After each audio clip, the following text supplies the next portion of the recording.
Hey, you guys, we are going to do a part 2 of what, Shay? So we are doing part 2 of a Western fashion, a Black Cowboy in Black history. Mm-mm. And of course, with part 2, we had to make sure we continue with our guest from part 1, which is the one and only Najee, howdy. So, I'm going to ask the first question to Najee. We're going to do it a little different today.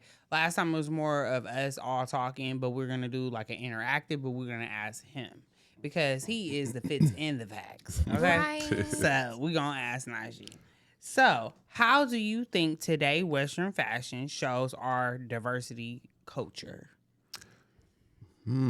So I'm gonna start it off by saying what Kendrick Lamar says. It's not enough. Like I honestly feel like it's really not enough, y'all. I feel like they should really just be flooding the gates, flooding the runways, I like agree. just flooding it with this type of style because Yes. there's just so much historical context, like just underneath it, behind it. Like that's how I feel. I feel like it's not enough. To me, the answer would be to. Well, I already said that. My bad. Take that back. I would say to like continue to do the research and apply what you study to your art because like that's what it's about, right? Like it has to be intentional. It always has to be intentional behind it. So I just want to thank the people, who are on social media and out in the world who are being just innovative with Western fashion and styles. From the shaft of the cowboy boot being like combined with the Air Force One. I don't know if y'all seen that or not, but I thought that was kind of cool and innovative and dope. And like how they taking like the brim of the hat or like the brim and like a fitted hat and combining it, with a cowboy hat. I thought that was pretty cool. And like just, all the people who are helping like some of these high fashion brands like come out with Western styles. Like I said on the last episode with Pharrell Williams and how he, designed the what is the men's Louis Vuitton Yeah, I was line. just gonna say that. Yeah. So I mean, things like that, but still, it's not enough. It needs to be more. And that, for real, you did your thing. Because I definitely, when I was watching stuff of our another episode for Fashion Week, I seen that, I was into it. Mm-hmm. It sounds like He snapped. It sounds like now you're gonna have to create a collection so you can put on the runway. Since We're gonna have to do an upcycle. Ooh, upcycle. I like that. And I have a lot of recycled fabrics. I like that. We might have to make that happen. You came in the garage. So. Come in the garage. Look, We might have to make that happen. A lot of stuff in there. We might have to make that happen. Yes. Okay, so Najee, what little known stories about Black cowboys should more people hear? I would say how the Black Cowboy has lineage traced back to people from West Africa because of specifically the Senegalese, their like skill with like they herdsman skills. So I would say like West African Senegalese, like we really need to like understand that more and trace it back to that. And also, like past cowboys, that we really don't know anything about, especially like our generation now. So I would say, of course, Bill Pickett, because he invented bulldogging. I would say Nat Love, he was an expert marksman. I would say Bass Reeves because, Bass Reeves was a marshal and they took the Lone Ranger and that TV show Lone Ranger and based it off of Bass Reeves, but they replaced it and whitewashed it. Yep. And of course, the women that are acknowledged, like Joanna July, she was famous for taming wild horses. And then you have Henrietta Williams Foster for her horseback skills. And of course, Mary Fields for being the first black woman to carry mail. So like all of these are super, super important. Like we really just need to keep, acknowledging and just keep having the conversations about these cowboys and cow women. Yeah, because it's not just about the cowboys, it's about the women too. Yeah. I definitely I agree. loved all of that. And, just want to do a plug. The Bill Pickett Rodeo happens every year, and it goes across the nation. So when it comes to your city, please go. Like, Yes. please go. Yes. Houston is coming up, but I'm going to miss it. So, Okay, I'm going to keep that to myself. Sorry, Najee. You good. It's cool. So funny. Man, oh man. Because I think that's like I gotta come into it just a little bit. That is the best male costume, look, fashionable, everything. If it's a costume, it's fine. If it's a look that they always wear, if it's their uniform for every day. What, the cowboy look?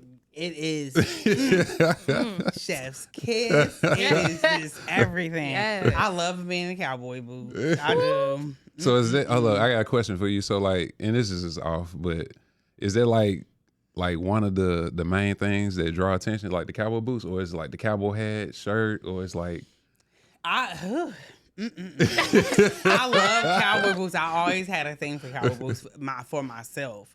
But seeing a man in cowboy, I just feel like it's just a mask. Like I feel like when man is in that look and that fashion, it's just masculine to me. Gotcha, It's gotcha. very sexy, and the hat and all. It's just The whole look. It's just a The look. And then they got whole the bolo tie on. It's just like, oh my God. It does something to me. And that's why I was like, I'm not going to Houston, but I'm not going to come back for you. Shut up. Okay, shut up. Let me ask the next question. Okay, what tips do you have for picking the right cowboy hat for different face shapes? And I wanted to add something too. Good brands for cowboy boots. Because look, this hat, this is a costume hat. I really want to buy some good, and I'm going to Austin, so I'm maybe gonna have to really spend some money on a good cowboy hat because I really love cowboy hats too. So, and authentic. I Yes. feel like Come on. these are not authentic. a good cowboy hat run you about $80-$100. Oh. Absolutely. Yeah, probably more than that. Yeah. But, Yeah. but I mean, it's a It's gonna good. stay with me forever. It's an though. investment piece. Mhm. It It is. is. It's not It not is. cheap. Cowboy boots is That's an investment too. Yep. I got some expensive ones. I can't even fit them. I gotta get them scratched. That's crazy. I'm like, why would you make these boots so? I ain't got nobody to pull them off, so I'm gonna go to sleep with the boots on. You're going to have to. I'm gonna have to. They red. They got a red bottom too. Look, I'll show y'all another time. It's amazing. Okay, now she. All right, so the tips that I have, I would say matching like the crown and brim to the face shape. So that's important. Like like this part to the face, and with that,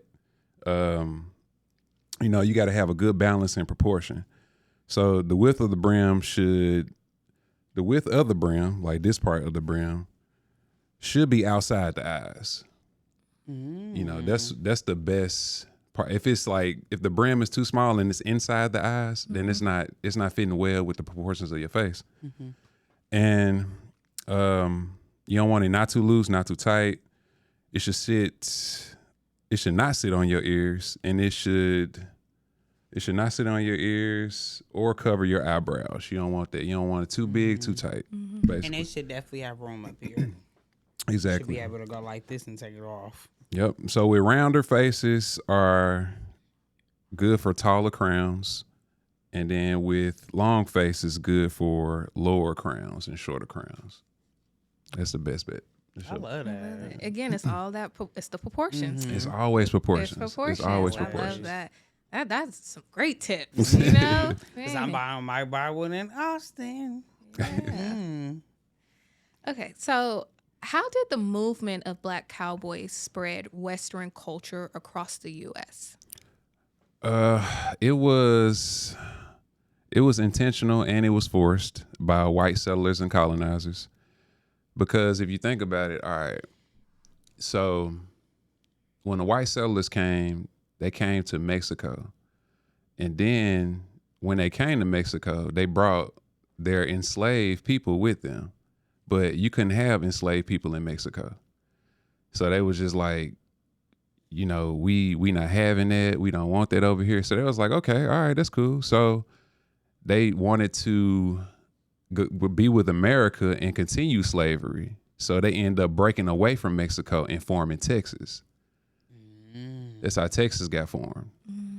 So with the movement of the Black Cowboys during all of that, they learned ranching, they learned trailing, and breaking horses, along with participating in the rodeos. But this just didn't come about.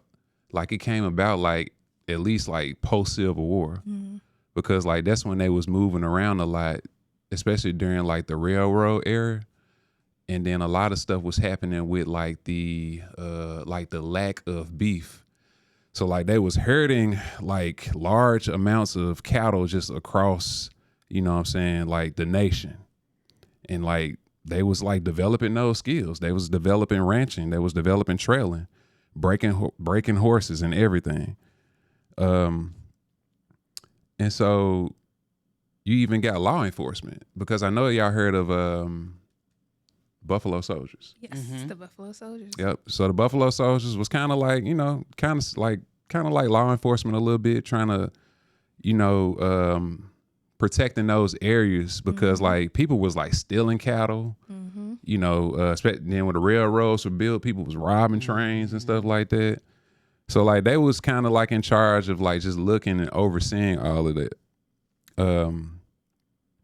So after the Civil War, you know, you got Black Cowboys moved from the South to Arizona, Nevada, and then Dakota Territory. Because if you think about it, you know, when they brought these amazing herdsmen over from Senegalese, they was in like the South. So like North Carolina, South Carolina era. And then that's when they started to move to the West.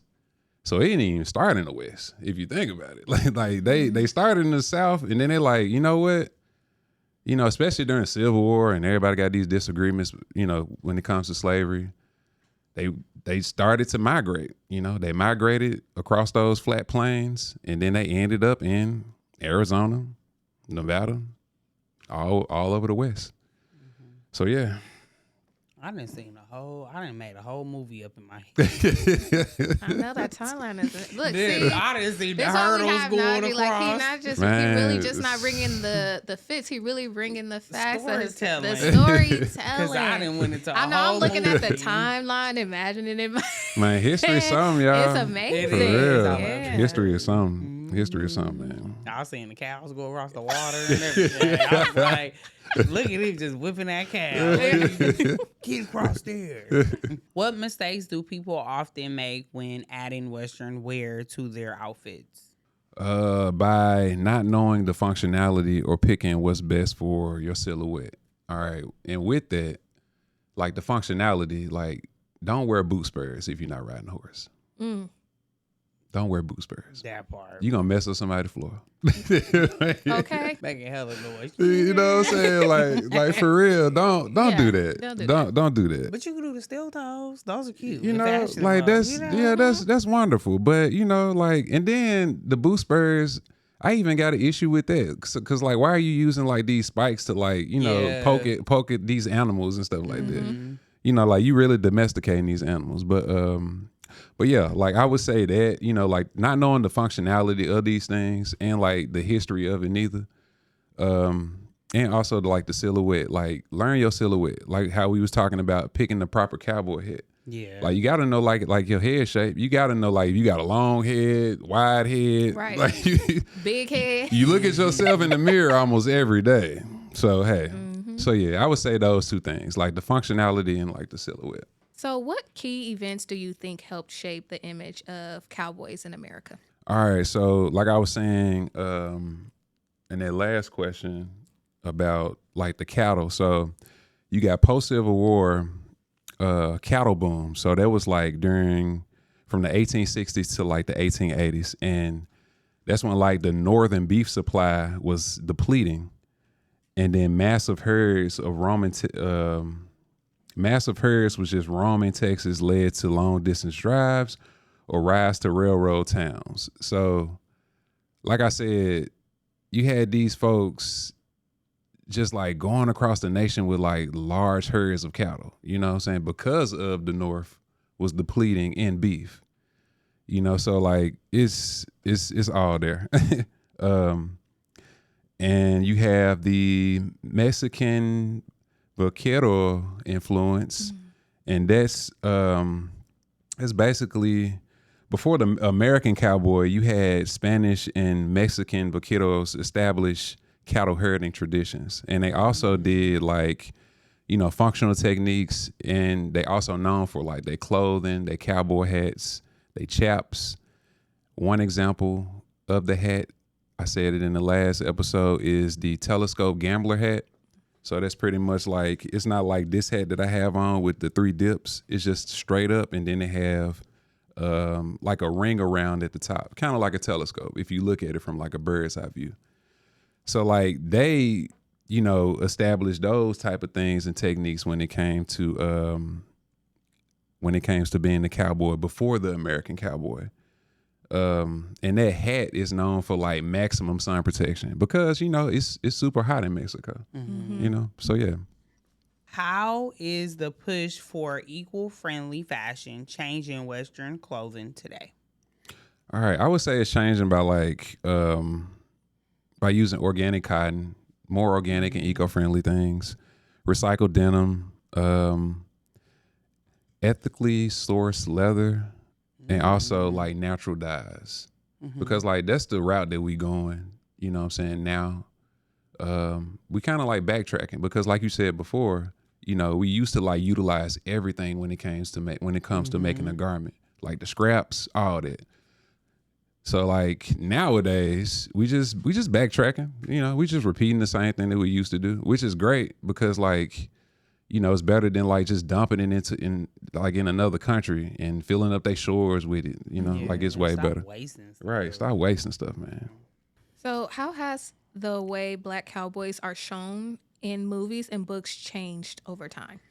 All right. So early 20th century media, starting with films like The Great Train Robbery in 1903, they focus on a whitewash heroic and often fictionalized version of the cowboy. It wasn't authentic, you know, just like how Hollywood has always really been and how they always shown us, because that's how I thought cowboys look, you know, like my grandma watched the Westerns, the black and white Westerns, you know, with John Wayne and stuff. And I'm like, man, grandma always watching it. But when I showed her The Harder They Fall, you know, she had like I don't know, I guess like since she was just so used to like what she grew up with, when I showed her The Harder They Fall, like she kind of was like a little disturbed by it, you know, especially like when like people that look like her were like killing one another, you know, so like, you know, I get it, but I like representation still matters, you know what I'm saying? And then like that's an older person from a different generation, so that's totally understandable. And often fictionalized versions of the cowboy, separating the myth from the reality that many cowboys were black, Mexican, or indigenous. For example, Bass Reeves. Like, I forgot what I was watching, but I think his name was,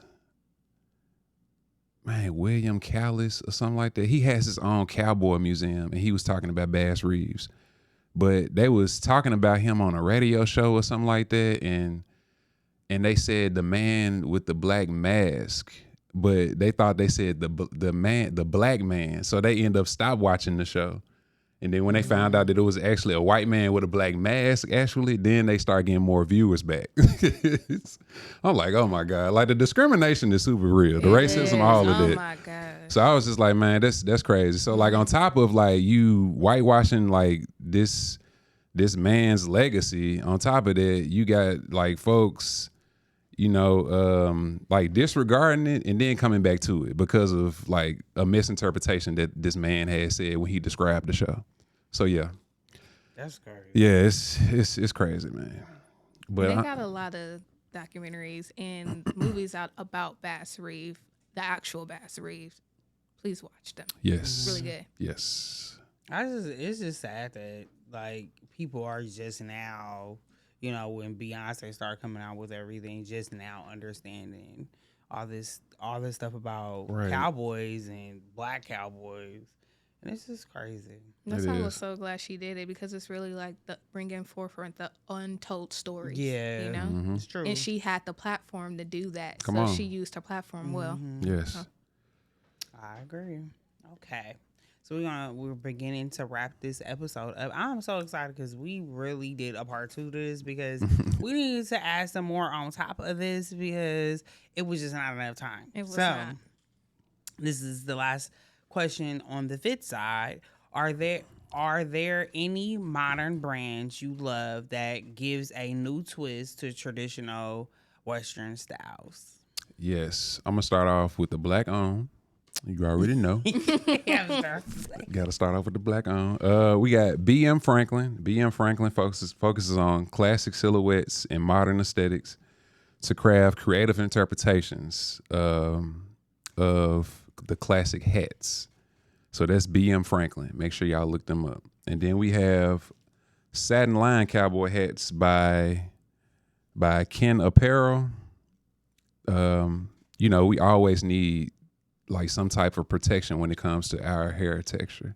That's always important. So the satin line is always good. And then you got the Good American. The Good American offers quality jeans designed specifically for women's curves. and they are amazing. I love Sizes Good American. 00 to 32 plus. Right. You got to represent. And then you got the Brother Velis, founded by Aurora James. This brand adds Western flair to the modern pieces like mules and high heel boots. Like they got boots with fringe on it. They got boots with embroidery on it. Check them out. And they sell like different type of accessories too. And then I got these other two brands called Psychic Outlaw, founded by Rebecca Wright, based in Denver, Colorado, influenced by Wright's motherland in Texas. And then I got Ranch Road Boots, founded by Sarah Ford, based in Angelo, Texas, and inspired by an appreciation for global gaucho culture. And that's all I got. Love that. I'm about to look all these brands up. Oh, yeah. Okay, putting me out. So, last question. Why is it important to know about the cultural influences on Western wear? All right, so just like I said before, like you gotta know this history because that's gonna determine where you're going. Especially when it comes to creativity. Like everything has to be intentional. I think a skit on Solange's album, it was like do nothing without intention. Do nothing without intention. Always make it intentional. And that's all I got. Okay. I love that. So we wrapping it up. Yes. This conversation really shows the Western wear is rooted in functionality, culture, history, and not just aesthetics. Western style tells a much bigger story when we acknowledge the Black, indigenous, and multicultural influences that shaped it. And that's why Western fashion still resonates today. When we honor its full history and reinterpret it with intention, it becomes living, evolving form of self-expression. And that's a wrap. That's a Happy wrap, Black part History 2. Month. It's a rap, partner.